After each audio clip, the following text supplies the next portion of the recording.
tela de cebolla. ¿Por qué tela de cebolla, Miriam? ¿Qué onda? Pues mira, hay un dicho sefaradí que dice: el meollo del hombre es tela de cebolla.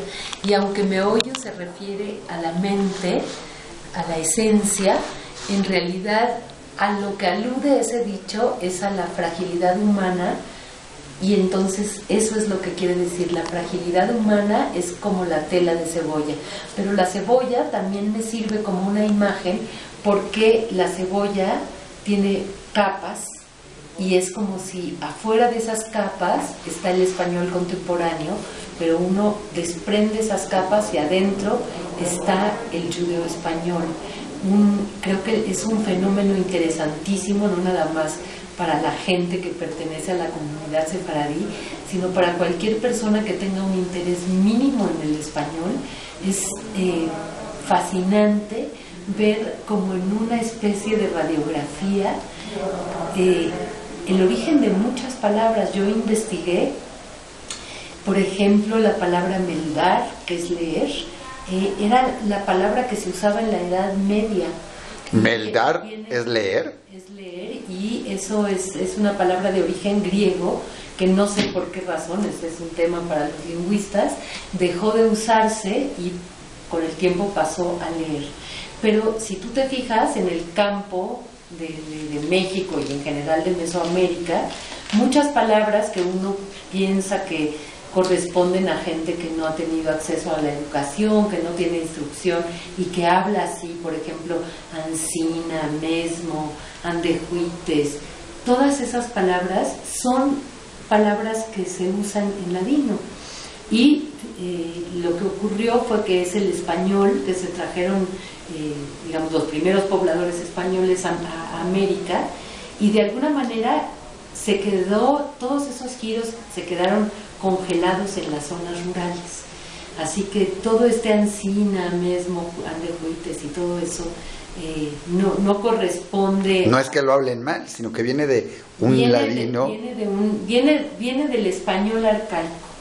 Y el ladino es la lengua que como tú sabes, después de la expulsión en el siglo XV, después del edicto de expulsión de los reyes católicos, a donde se terminó ese idilio de los 800 años, a donde convivieron árabes, judíos y cristianos, y que fue una época, digamos, fascinante, al ser expulsados de España, este fenómeno también muy único, en donde los expulsados, pues como es natural, si a ti te echan de tu país, pues es lógico que te vas a llevar tu lengua, ¿no? Eso es lo que hablas.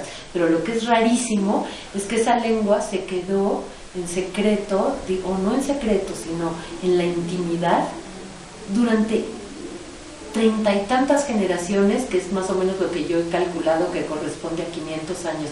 Es decir, que 32 veces tatara conservaron ese español como un signo de identidad, como una especie de hilo que los ataba juntos en su amor a España.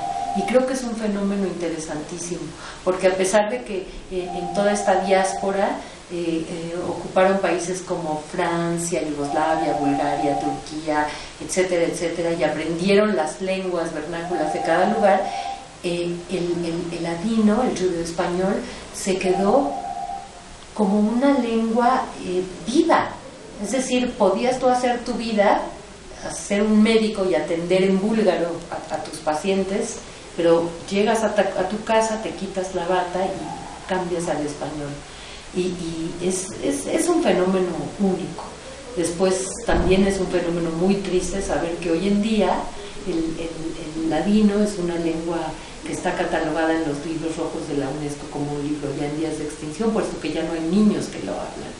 Y esto corresponde pues a una historia muy complicada, que yo tampoco tengo la última respuesta, pero sí es visible que el exterminio de los judíos judíos sefaradíes durante la Segunda Guerra Mundial y la creación del Estado de Israel fueron dos factores decisivos para que empezara el declive de una lengua. Y ver morir a una lengua es tristísimo, porque no solamente se mueren sus palabras, se muere toda una visión del mundo, igual que con las lenguas indígenas de mi país, que me duele de la misma manera. Es terrible que una lengua se esté muriendo, es igual que cuando se muere una especie animal, cuando sabes que ya no vas a volver a ver un oso, ¿no? Es terrible. Oye, Miriam, pero Tela de Cebolla no nada más habla del ladino, es toda una historia atrás de este libro. ¿De qué habla el Tela de Cebolla? ¿Qué nos vamos a encontrar? ¿Una novela, un relato, una biografía? ¿Qué trae Tela de Cebolla? Pues a mí no me preocupa mucho como clasificarlo en un lugar. En la editorial le llaman la novela y he acabado por aceptarlo. Es la historia de la voz narrativa de este libro. Viaja a Bulgaria en busca de sus raíces y de esta lengua, pero en realidad creo que también va en busca de sí misma y pues en ese sentido los lectores cuando me dicen que mi libro tiene mucha alma, supongo que es a lo que se refieren. Es un libro que tiene una frontera, digamos, entre distintos géneros literarios, porque aquí adentro hay de todo. Hay historias, fabulaciones, cuentos. Es la historia de una persona llegando a Bulgaria a recorrer algo. ¿Qué trata? Un poquito, danos una probadita del libro. Es que es la infancia de esta voz narrativa que tiene como diferentes planos temporales, o sea, es la historia de una familia y las familias no siempre son tan rositas y arregladitas como uno a veces se imagina por influencia de Hollywood. Así que toda la lengua que recibe la protagonista de este libro la recibe de una abuela que es una jija, que le hace la vida de cuadritos a esta voz narrativa. Ni siquiera tiene un nombre en la novela esta voz. La abuela sí que lo tiene, y es a través de ese conflicto, digamos, pero también es más allá. O sea, creo que el libro tiene muchas capas, es como una cebolla, y también según qué clase cada de vez cada vez que vamos destapando una capa, lloramos, reímos, lo disfrutamos, probamos un nuevo sabor. Pues creo que hay de todo. Sí, hay momentos de mucho humor, también hay momentos de mucho dolor, hay una especie como de diálogo incluso con mucha gente que está muerta. En fin, tengo un amigo que dice que todos en mi libro están muertos, hasta la lengua que intentas retratar está muerta. Me ha llegado a decir, que se me hizo un comentario lúcido. Yo lo que me propuse es que no escribir un libro demasiado complicado. Creo que es un libro que lo puede leer cualquier persona, sea o no de la comunidad. Si no es de la comunidad y no conoce nada de ladino, creo aprenderá que palabras muy curiosas. No solamente palabras, o sea, al cerrar el libro entenderá mucho mejor qué es el judeo español, sabrá qué es el judeo español, y también espero habrá fluido un poco con las historias que se cuentan acá. Algo característico, algo interesante de los judeos españoles. Estamos acá en la comunidad sefaradí, qué mejor lugar para presentarlo.